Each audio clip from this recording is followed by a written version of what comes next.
আস্তে আস্তে বিশ্বের মধ্যে ভয়াবহ অর্থনৈতিক সংকট দেখা দিবে এবং এই সংকটটা ফেস করবে মূলত এই মধ্যবিত্ত শ্রেণী আর নিম্ন মধ্যবিত্ত শ্রেণী। খুব ধনী দেশের কোনো সমস্যা হবে না, যারা মিডল ক্লাস কান্ট্রি বা আরেকটু নিচু মানের কান্ট্রি অর্থনৈতিক দিক থেকে, এদের সামনে ভয়াবহ একটা অবস্থা ফেস করতে হবে। সময় যাইতে দেন, আস্তে আস্তে সব স্পষ্ট হয়ে যাবে, আপনারাই বুঝতে পারবেন। অলরেডি গরিব মানুষ হাহাকার করা শুরু করেছে, বড় লোকের তো কোনো সমস্যা নাই, গ্যাস তেল চাল ডাল সবকিছুর দামও যদি বাড়ে, বড় লোকের কোনো সমস্যা আছে? আমার তো কোনো সমস্যা নাই, আমি তো খেতে পারতেছি, কোনো না কোনোভাবে খেতে পারতেছি। কিন্তু যে কৃষক, মজুর, শ্রমিক, হ্যাঁ, যারা গরিব মানুষ, এরা তো আমার মতো না। আমার জন্য 4 বার বিদ্যুতের দাম বাড়লে কোনো সমস্যা নাই। 1000, 1500, 2000, 3000 আপনি এফোর্ট দিতে পারছেন, আপনার তো সমস্যা নাই। কিন্তু যে ব্যক্তির মাসিক আয় 3000 টাকা, সে কি করবে? সে তো ইফতার করতে বসে বদদোয়া করা শুরু করবে। কারণ এটা বলেছি বৈশ্বিক অর্থনৈতিক সংকটের কারণে, পুরো বিশ্বে একটা ইকোনমিক সংকট চলছে। এখন এই কথাগুলো যেগুলো বলছে, এগুলোর সাথে কিন্তু আমাদের ইসলামিক সমাজ ব্যবস্থা জড়িত আছে। আমরা এদিকে আসতেছি। আল্লাহ পাক বলছেন, ওয়ামা আতাকুমুর রাসূলু ফাখুযু। রাসূল সাল্লাল্লাহু আলাইহি ওয়াসাল্লাম যা যা দেন নিয়ে নাও। রাসূল সাল্লাল্লাহু আলাইহি ওয়াসাল্লাম যা যা দেন নিয়ে নাও। ওয়ামা নাহাকুম আনহু ফান্তাহু। রাসূল সাল্লাল্লাহু আলাইহি ওয়াসাল্লাম যা যা ছেড়ে দিতে বলেন, নিষেধ করেন, ছেড়ে দাও। এখন রাসূল যা দেন সেটা কি কোরআনে আছে না হাদিসে আছে? বলেন। আচ্ছা, রাসূল যা থেকে নিষেধ করেন সেগুলো কি কোরআনে আছে না হাদিসে আছে? মনে করেন আমরা বললাম ঈশার নামাজ কয় রাকাত? ফরজ নামাজ 4 রাকাত। আর 4 রাকাত নামাজের মধ্যে মোট কতগুলো সেজদা হবে? 1 রাকাতে আমরা কয়টা সেজদা করব, কয়টা রুকু করব, রুকুর তাসবিহ কি পড়ব এবং কয়বার করে পড়ব, সেজদার তাসবিহ কি পড়ব, কয়বার করে পড়ব, 2 সেজদার মাঝখানে বসবো কিনা, 2 সেজদার মাঝখানে কোনো দোয়া পড়বো কিনা, রুকু থেকে উঠে সামি আল্লাহু লিমান হামিদা বলে রব্বানা ওয়া লাকাল হামদ বলতে হবে কিনা, এই খুঁটিনাটি বিষয়টা কি আপনি কোরআনে পাবেন? পাবেন না। কোরআনে পাবেন যে আপনাকে 5 ওয়াক্ত সালাত ফরজ করা হয়েছে। এখন আপনি হাদিসে গিয়ে পাবেন যে সালাতের ওয়াক্ত কেমন হবে, কখন হবে, কিভাবে ওযু করতে হবে, আপনি জুনুবি অবস্থায় থাকলে কিভাবে ফরজ গোসল করবেন, কিভাবে মেসওয়াক করবেন, ওযুর সময় কি আগে ধোবেন, বিসমিল্লাহ বলে কি আগে মাথা মাসা করবেন নাকি আগে হাতের কবজি পর্যন্ত ধোবেন, কি করবেন, ধারাবাহিকতা কেমন হবে, নামাজের দিকে আপনি কিভাবে যাবেন, কিরকম পোশাক পরলে নামাজ হবে, কেমন করলে নামাজ হবে না, কোন ওয়াক্তে নামাজ পড়লে নামাজ হবে, কোন ওয়াক্তে পড়লে হবে না, কোন ওয়াক্তের নামাজ কত রাকাত হবে, কোন রাকাতে কয়টা সেজদা করবেন, কয়টা রুকু করবেন ইত্যাদি, মানে খুঁটিনাটি বিষয়। এই খুঁটিনাটি বিষয়গুলো কিন্তু আছে হাদিসে। কোথায় আছে ভাই? এই হাদিস এবং সুন্নাহ প্লাস কোরআন, এই দুটোকে মিলেই হচ্ছে ওয়াহি, আল্লাহ পাকের ওয়াহি। এখন অনেকেই এই আয়াতের ভুল ব্যাখ্যা করতে পারেন যে আল্লাহ পাক তো বলেছেন কোরআনের সমস্ত বিষয় আমি ব্যাখ্যা করেছি, তাহলে হাদিসের কি প্রয়োজন আছে? উত্তর হচ্ছে আল্লাহ পাক কোরআনের সমস্ত বিষয়ের মূল নীতি ব্যাখ্যা করেছেন আর হাদিসে গিয়ে এর বিস্তারিত ব্যাখ্যা করেছেন। আমি কি বুঝাতে পারছি? আরেকটা দলিল সূরা নাজম আয়াত নাম্বার 3-4। সূরা নাজম আয়াত নাম্বার 3-4 আল্লাহ রাব্বুল আলামিন বলছেন যে ওয়ামা ইয়ানতিকু আনিল হাওয়া। মুহাম্মদ সাল্লাল্লাহু আলাইহি ওয়াসাল্লাম নিজের মন গড়া কোনো কথা বলেন না। মুহাম্মদ সাল্লাল্লাহু আলাইহি ওয়াসাল্লাম নিজের মন গড়া একটা শব্দ উচ্চারণ করেন না। ইন হুয়া ইল্লা ওয়াহয়ু ইউহা। তিনি শুধু অতটুকু কথা বলেন যেটা তার কাছে ওহী করা হয়। সুবহানাল্লাহ। যখন থেকে নবী সাল্লাল্লাহু আলাইহি ওয়াসাল্লামের কাছে নবুয়ত এসেছে, এরপর থেকে একটা শব্দ নবী সাল্লাল্লাহু আলাইহি ওয়াসাল্লাম আল্লাহর হুকুম ছাড়া বলেন না। একদিন এক ব্যক্তি এসে জিজ্ঞাসা করছিল যে আল্লাহর কাছে সবচেয়ে নিকৃষ্ট জায়গা কোনটা আর সবচেয়ে উৎকৃষ্ট জায়গা কোনটা? নবী সাল্লাল্লাহু আলাইহি ওয়াসাল্লাম চুপ করে থাকেন অনেকক্ষণ। তিনি চুপ করে আছেন মানে তার কাছে ওহী নাযিল হচ্ছে। কি নাযিল হচ্ছে? ওহী। কিছু কিছু সাহাবী বলতেন, যেমন একজন সাহাবীর নাম হচ্ছে যায়েদ ইবনে হারেসা।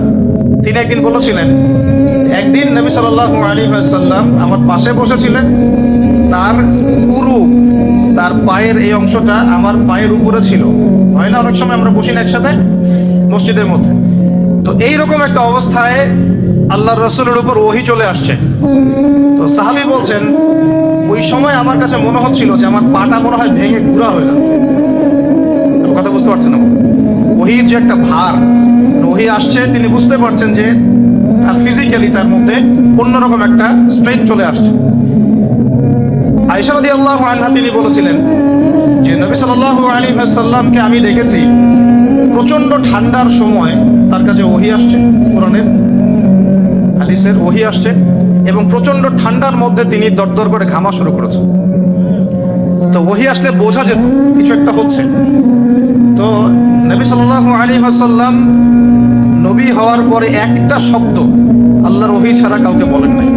এটা হচ্ছে ইসলামের একটা প্রামাণ্যতা, মানে ইসলাম যে এতই নিখুঁত, এতই নিপুণ, এখানে যাররা পরিমাণ বাতিল ঢোকার কোনো সুযোগ নাই। তো এই ব্যক্তি জিজ্ঞাসা করছিলেন আল্লাহর কাছে সবচেয়ে উৎকৃষ্ট জায়গা কোনটা, নিকৃষ্ট জায়গা কোনটা। নবীজি উত্তর দিচ্ছেন না, চুপ করে আছেন, তার মানে ওহী নাজিল হচ্ছে।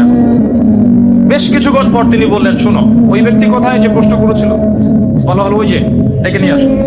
তাকে কাছে ডেকে বলা হচ্ছে, শোনো, আল্লাহর কাছে সবচেয়ে উৎকৃষ্ট জায়গা হচ্ছে মসজিদ। কোন জায়গা ভাই? মসজিদ।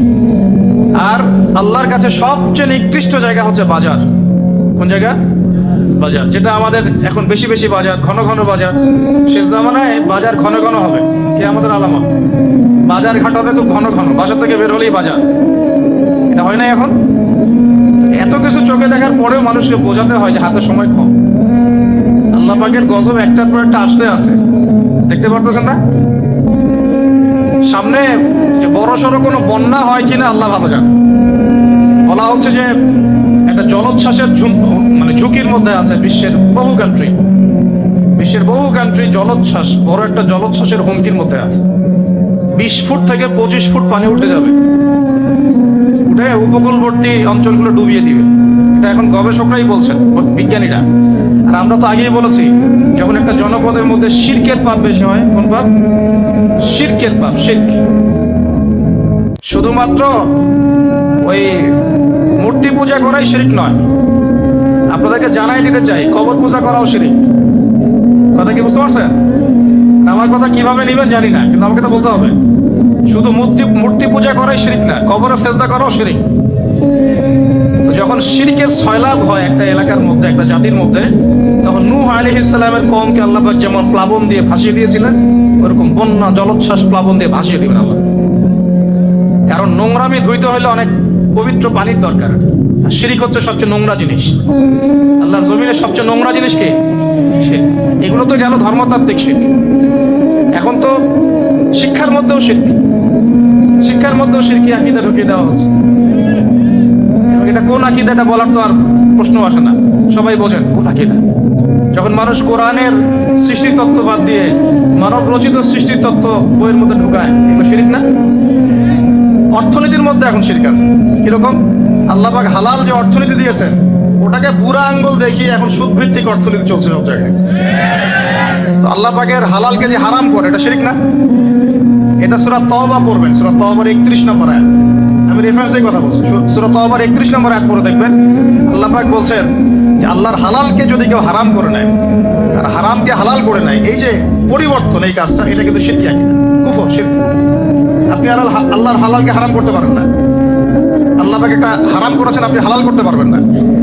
মানেন না ব্যক্তিগতভাবে, সেটা আলাদা বিষয়, কিন্তু অন্যের উপর ইম্পোজ করতে পারবেন না। মনে করেন আল্লাহ পাক হালাল করেছেন পর্দা, আপনি পর্দা করেন না, বুঝলাম, এটা আপনার ব্যক্তি স্বাধীনতা, কিন্তু আপনি পর্দাকে ব্যঙ্গ করতে পারবেন না। ব্যঙ্গ করলে কুফরি হয়ে যাবে। কথা বোঝাতে পারছি ভাই? নিজে পালন করে না, সেটা আলাদা বিষয়। আমি পালন করি না, তার কাছে মনে হয় যে বেপর্দায় চললেই মনে ভালো, নাউজুবিল্লাহ। ওর কাছে এটাই মনে হয়, ওর কাছে এটাকে মনে হয় প্রগতি, অগ্রগতি, উন্নয়ন। তো সে তার থট নিয়ে থাক। কিন্তু যদি সে বলে যে না, পর্দা সেকেলে প্রথা, এখন চলে না, ওই যুগে চলতো, এটাকে চিৎকারি করে, ব্যঙ্গ করে, তাহলে কুফরি করবে, শিরক করবে। মনে করেন মদ আল্লাহ হারাম করেছেন, আর কিছু মানুষ মদ খায়, হারাম মনে করেই খায় বা হালাল মনে করেই খায়, মানে খায় আর কি। তো একজন খায়, সেটা আলাদা আলাদা পাপ। আর কেউ যখন মনে করবে যে না, আল্লাহ পাকের হালাল হারামের বিধান আমি মানি না, আল্লাহ পাকের হালাল হারামের বিধান আমি মানি না, তখন হবে শিরক আর কুফর। এমনি হচ্ছে কবিরা গুনাহ। আর যখন হালালকে হারাম করে নিবে আর হারামকে হালাল করে নিবে, তখন শিরকের পর্যায়ে চলে যাবে। এই সিস্টেম এখন চলছে না? আল্লাহ পাকের সুদ ভিত্তিক, আল্লাহ পাকের হালাল অর্থনীতি বাদ দিয়ে সারা বিশ্বে এখন সুদ ভিত্তিক অর্থনীতি চলছে না? বুঝেন নাই?